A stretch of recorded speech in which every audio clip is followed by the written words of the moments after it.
Hey guys, how's it going? Today we've got 4 things lined up. First off, I want to give you 3 individual spring container updates. We planted these containers together, so I just wanted to show you what they look like.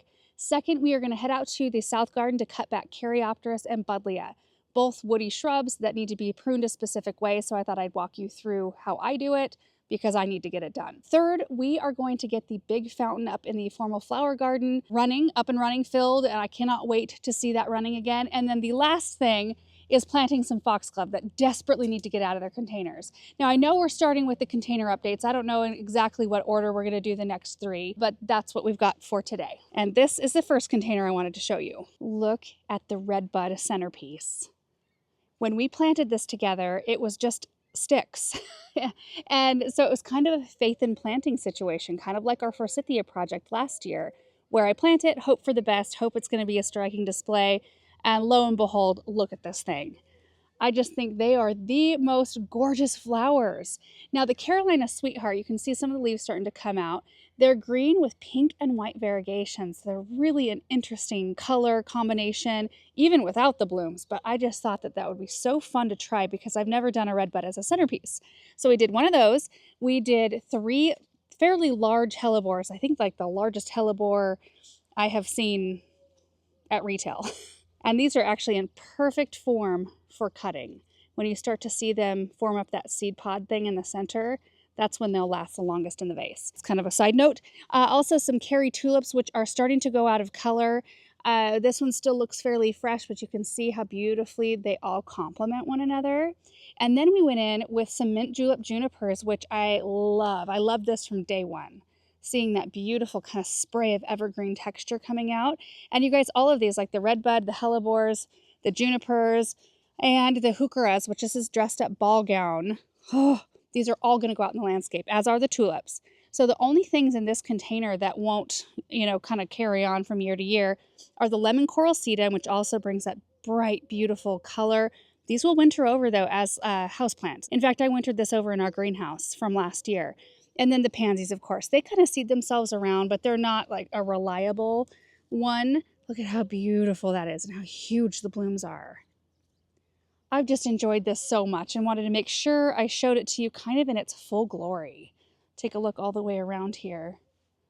Look at this. You can see it from the sunny side. Oh, got a little bit of leaf damage here. This poor thing has been through it. In fact, I think maybe the first 3 or 4 nights after we planted this, we had sub-30 temperatures and tons of wind. And so I wrapped this whole thing up in frost cloth and I just left it on there for like 3 or 4 days. And then I took it off just because a lot of these things I had in high tunnels and protection. And even though a lot of these are tough and winter hardy enough to withstand, temperatures even far below freezing, they're just not acclimated or weren't acclimated for it, but everything made it through just fine. Okay, so that's update number 1. The next update is the container in front of our greenhouse that I put lilacs in. And look at it. These are the Centara double blue lilacs, so each individual flower is a double, so they look extra fluffy. When we planted them, again, there was just buds on here, but I knew that we would have nice color because I could see how many buds there were, but I don't know that there were any leaves or maybe very few leaves at that time. So we put 2 in here because I really wanted it to be a nice big display. But oh my word, they are beautiful. They are fragrant. And we get to plant these lilacs out in the garden when we're all ready to swap these out for summer plants. So I'm just super thrilled with this. I will repeat this and the redbud. And the last container update is up in the Persephone garden. All right, right up here. It looks like Aaron is working on insect drench on the trees, on the birch trees. We have to apply a systemic drench to our birch and willow trees in particular to keep the boring insects out. So it's a once-a-year application in the spring. Anyway, that's what he's working on right now. Anyway, this is the container. There's one here and then one on that side as well that I wanted to show you because we planted 2 different varieties of tulip. One of them, the Cary in the center, which one of these still looks fairly fresh. Those are the ones that had color on them or buds on them at the time of planting. And all of the Attila tulips, which are coming up now and starting to they haven't opened yet, but they're close. But they were itty bitty. They were really, really short. And so I thought, well, this is perfect. I can plant the Cary tulips in the center, have them be the centerpiece for, the weeks leading up to these, putting on some growth. And look at how these are just going to kind of grow up and become the centerpiece.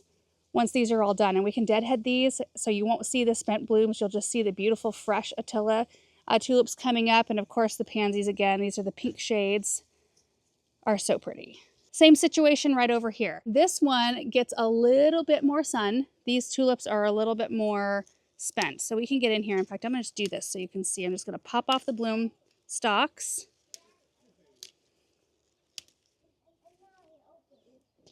There. So now we've got all of the Cary tulips have been deadheaded. Now you can just see the Attila tulips looking beautiful. Anyway, it's always fun when an arrangement works out like that. So those are my 3 container updates I wanted to share with you this morning before we head out and start our work. So I think that's what we'll go do next, is cut back the Caryopteris and Buddleia. Okay, here we are out in the south garden. Things are starting to wake up, and I'm excited to get all the rest of our cleanup done, which at this point we're basically down to a few roses, a few hydrangeas, Buddleia, and Caryopteris. So we're going to take after at least 2 of those today, starting with Caryopteris, which is what we've got right here. This is the Beyond Midnight variety. Highly, highly recommend this plant. I cannot remember how big it grows, but like, what is this? About 2 to 3 feet tall and wide, maybe? I might be slightly off on that, but they are an amazing plant for mid to late summer color going through the fall. They start to pick up and bloom when everything else is kind of lulling out in the summer heat. This plant loves the heat. It doesn't need really rich soil. It doesn't need a lot of water. It's just a very low maintenance, amazing plant. And this time of year is a great time to come in and prune it, because what you want to do is wait until you're seeing buds, which you can see fresh leaves are kind of silver in color on these branches. And these are doing really well. Like, they came through the winter beautifully. So they've got buds all the way up their stems, like up pretty far. Some years when we have a colder winter, or if we have random cold snaps in the spring, it can kill the plant down further. So we have to cut them further down toward the ground. But typically all you need to do with both Caryopteris and Buddleia is wait long enough to see where the healthy buds are, and then just cut the plant back to that point. Let's take a bit of a close-up look here. So we're seeing the branches. We're seeing some older buds up here. There's kind of crunchy. So we follow it down to where there's a really nice, healthy looking set of buds, which are those right there. So we're going to take our pruners and cut right above that set of buds. And you'll want to kind of look at the overall growth of the plant and determine if that cut right there is sort of where the rest of them are, because at this point I like to try to cut the rest of the shrub at the same relative height. So like this branch right next to it, you can see 2 healthy buds right here. You can also see a set of healthy buds right down here. So you could either go in and cut both of these off, or you could cut it down a little further like that.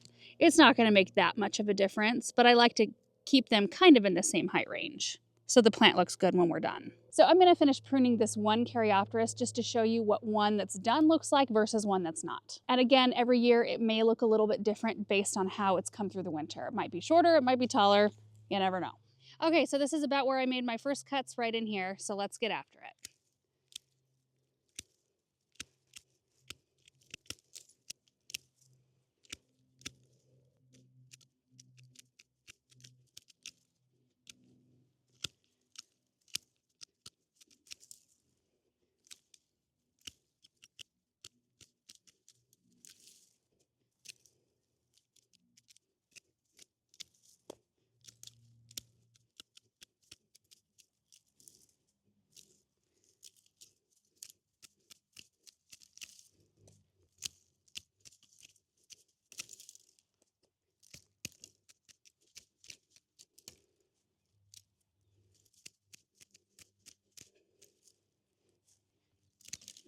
This one's all done. So that's kind of the after shot versus what they look like before.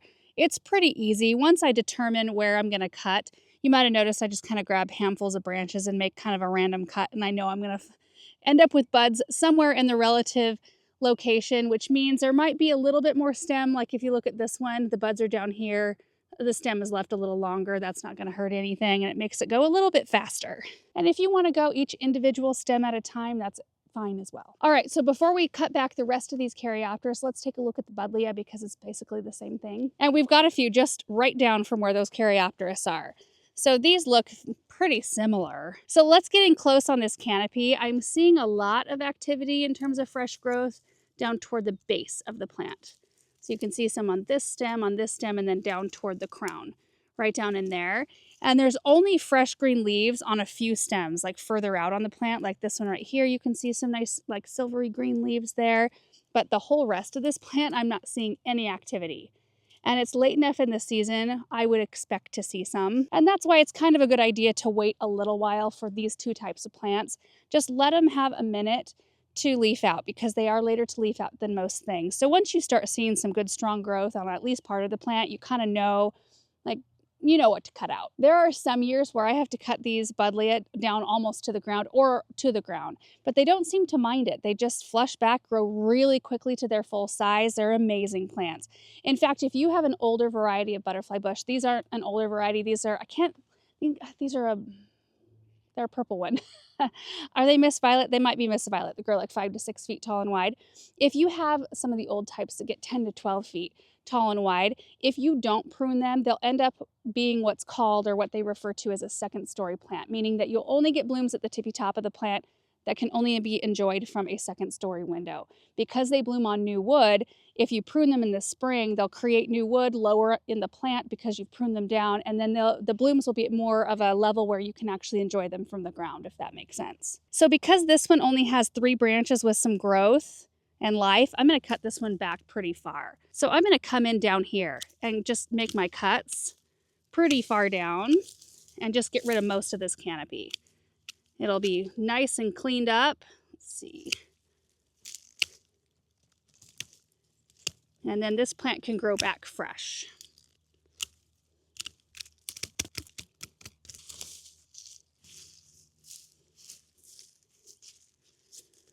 Look at that. So it looked like that. That one actually has more green than this one did. But I'll probably cut most of them back pretty close to this, so they're about at the same growth rate. But you can see all the growth down here, and we'll get a ton of fresh growth from the crown. So that's basically it on our Buddleia and Caryopteris. So now I'm just going to go through the flower beds, and wherever we come upon a Caryopteris or a Buddleia, I'm going to prune them back.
All right, unless I missed some by accident, I think we're done with that, including hydrangeas. I went ahead and did all of the Limelight Prime hydrangeas there at the end of the loop. There are 13 of them there. They look so much better all cleaned up. Now, all we have left out here, to my knowledge, other than raking before we mulch, is pruning back just a handful of roses. Some of which have already leafed out a lot. So we just need to go in and kind of clean up the canopies, tighten them up a little bit, and cut off last year's rose hips right here. Well, they don't really create much of a hip. This one anyway. Oh, this one's got one. Little seed pod right there. These are the Vanessa Bell roses that we dug up and relocated out here from that little triangle-shaped garden back by where the pond is. Some of you might remember that space. It was a beautiful space that I loved. We were having some issues with boxwoods in there. In fact, the boxwoods looked kind of puny on one side when we moved in, and we were trying to recuperate them, and they never really did. So we decided we needed to pull those out, and then we decided to forego that garden because it confused everyone. Everyone that came into our property did not know how to navigate that corner, and it was becoming a problem. So we decided, to incorporate that area into where the pond is. It all worked out really well. All that said, the Vanessa bells came back here and they've taken root beautifully, and it was hot when I moved them. So anyway, that's the kind of thing we need to come in here and do. Now, all of the pruning we did today pretty much looks the same, except I did want to show you some variation right here with the Buddleia. These are Miss Violets. There are 6 of them in this space. So you can see, like this one right here, I was able to leave a little bit higher than the others because there was fresh growth up all the stems. And you can see that here, as opposed to like this one, which is right next to it. All the green growth was way further down in the plant. So it just kind of shows you that sometimes you need to cut back far, sometimes not quite as far, and sometimes you'll be left with, a fairly decent sized shrub. So just because I cut mine back really far today doesn't necessarily mean you're going to have to. It usually happens in areas where they're on the lower end of their growing zone. So what are Miss Violets? Let me look it up. They're like a zone 5 through 9. Does that sound right? Yeah, they're a zone 5 through 9. We are a zone 6 here in Eastern Oregon. So usually on the lower end of the growing zone, they might suffer a little bit more winter damage. So if you're on the higher end, zone 8, 9, you might not see as much winter kill. So you might be left with a fairly decent sized shrub even after you've pruned the tips off of it. So you just need to find that good healthy growth, and that's the point where you cut it down to, and that will be different for everyone. All right, now that we are done with this project, we can move on to getting that big fountain up and running, which is right over there. Did you find your feathers? No? 0 feathers. I've been sending them on missions this morning. Their first mission was to go find all the dandelions on the property, which they did, and picked them all. And then they had to go find obsidian rocks, which we have in our gravel mix. And then their next mission was to find feathers, but they haven't accomplished that one yet. You will. You'll get there. All right, here we are. This is the Newport fountain from Campania, and I absolutely love it out here. And I also don't think it's going to be as hard as I thought it was going to be, just because the fountain and lights and everything, they're still in here, which makes complete sense because the cord from the pump goes down through the bottom. We'd have to take the whole thing apart in order to take the pump out. So we did drain it, and hopefully the pump still works this spring. I guess we'll find out. You can see there's a little debris at the bottom here. Aaron just ran to go get the shop vac so we could just vacuum it out really quickly. But this is one of the better structures we added out here just for the movement it adds and the sound and just the beauty of the whole piece. I just love it. And when the evening light shines through the water, it's amazing. The other thing that I did not realize until we had it installed was that the bowls spill water out around the entire thing. Usually fountains have little notches, like there'll be a little notch cut out or like a little pour spout, around the whole thing, and then you'll get little streams of water that come down, which is pretty too. But this one, like the whole bowl spills water out evenly around the whole thing. So it's really important to get it real level. So we did have a concrete pad poured underneath it, which hopefully that means it's still level this spring, which we will find out very soon.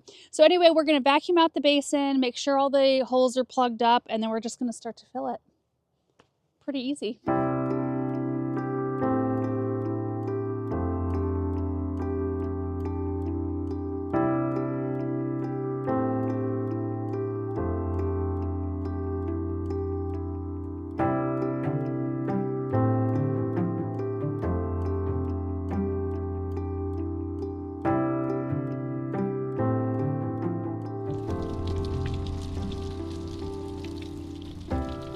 All right, so we've got a ways to go to get this thing filled up, but so far so good. I think I'm gonna go plant the foxglove while we wait. And I think I'd like to incorporate them right in here.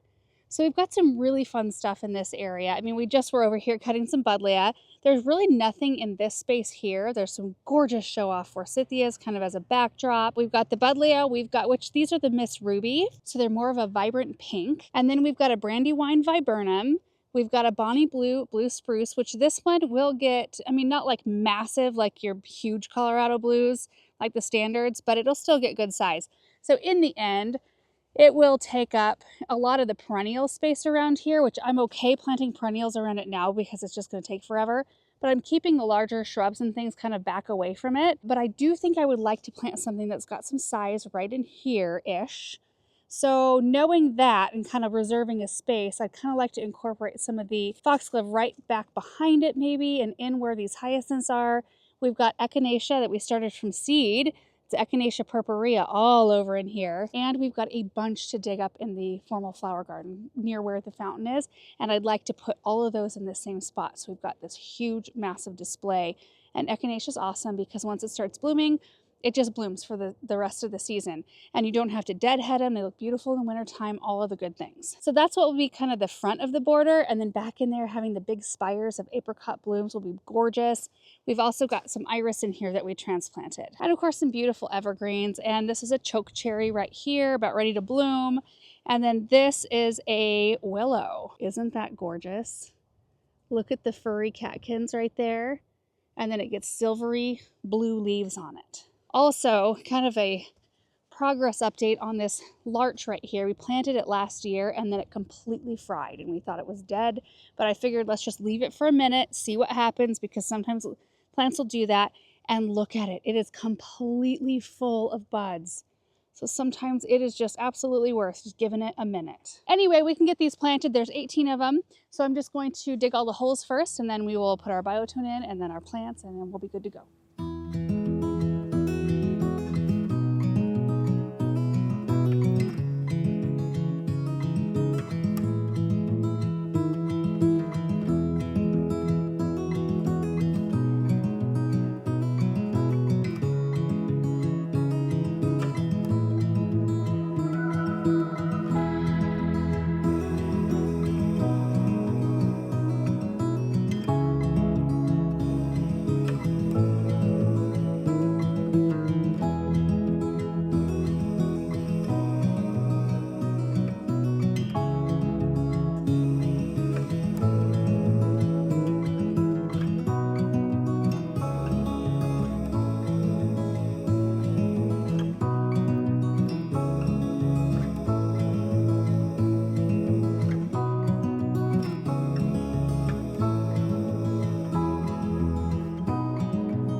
This is going to be beautiful. Look at this drift. It kind of goes behind the blue spruce and curves around and goes behind the chokecherry. There's a little grouping of echinacea there. And then the echinacea starts in here. Oh, it's going to be so, so pretty. And if we decide we want to continue on, I have plenty more foxglove to plant. Now, the ones I planted from seed are called Dalmatian Peach. These are apricot. They're very, very similar. You can see what they look like there, full sun to part sun. And these grow 3 to 4 feet tall and 2 feet wide. So I gave them a decent amount of space. Now these are biennial, which means that this mother plant right here will, well, it's gonna bloom this year. It'll set seed and then it'll scatter its seed in this area. But the mother plant dies after 2 years. Some varieties will bloom their first year from seed, but many varieties won't bloom until their second year if you're starting them from seed. So when I'm choosing varieties that I want to start from seed, I usually choose those that will bloom the first year, because waiting 2 years when you're starting something from seed seems like such a long time. But these we will see blooms from. The Dalmatian Peach we will see blooms from this year, and I've got so many. I only started one flat and it was a 72 cell tray. I still have that 72 cell tray, but then I also have, how many did I end up potting? A lot. I've got lots of flats of foxglove in there, so we could deck this whole thing out if we wanted to. But I just love how this whole space is feeling. I mean, seeing the bench over there, the serviceberry, you guys. We planted this last year right behind the bench. It's in front of it from this view, but let's go over here. It's just barely starting to feel cozy, and I'm absolutely loving it. You can see all the beautiful things in here. Now, the foxglove from this angle, you'll just get peaks of them, because the Miss Ruby Buddleia do get quite large. So, you know, we'll see little views of the foxglove from between, but that's kind of the beauty of having these super deep borders. You kind of have 2 fronts to them, and then the middle section is kind of where you do your bigger stuff. Most of the time anyway. Okay, let's go check on the fountain, because other than waiting for that to fill up and plugging it in, we're done with projects for today. Also, real quick, these foxglove are hardy to zone 4, and they can tolerate moist soil. They're awesome. Oh, it's running! Aaron plugged it in. It lives. Nice. Oh my goodness. Oh, that looks great. Still has a ways to go to fill. I'm glad I went and planted those flowers. Oh, it's so gorgeous to hear that again. It's just amazing. Okay, we're gonna let it fill up just a little bit more, then we'll take our last look once it's filled. All right, so we did not let it fill all the way, and I'll explain why in a second, but I just wanted to show you this is what it looks like when it's running. However, we do feel like it's leaning a fraction of a degree more this way. While the water is spilling all the way around, it's spilling harder from this side, which is making it splatter, and it usually doesn't do that. And this side isn't getting quite as much. But we are going to have to unplug and drain it because we just discovered there are multiple leaks out of the bowl on the bottom. So we're going to have to order a new bowl, which is such a bummer. So if you look right down here, you'll see that the concrete pad is dry, and then it's dry right over here, but there's water. There's water actively coming down right here from underneath. See that? And it just keeps running. And then right over here, I think it's just running from that leak, but it's creating a little bit of a pond or a pool right in here. And on this side, I think there's another leak. Because again, we've got dry concrete, wet. And the hose was not here, and you can see it's just like filling up and running down. Darn it. And this isn't a small feat to take this mountain apart. It takes quite a lot to get it unassembled. We have to take the entire thing apart because all of these pieces sit on the bowl, and then all of these pieces go around the bowl. And I've never really loved how these do not fit. And I don't know if that's normal, but you can see that. Like, it's not hidden, but like these pieces are too big for the bowl, or the bowl's too small for the pieces. I don't know, but it varies as well. Like, there's more of a gap here, less of a gap over there. I don't know.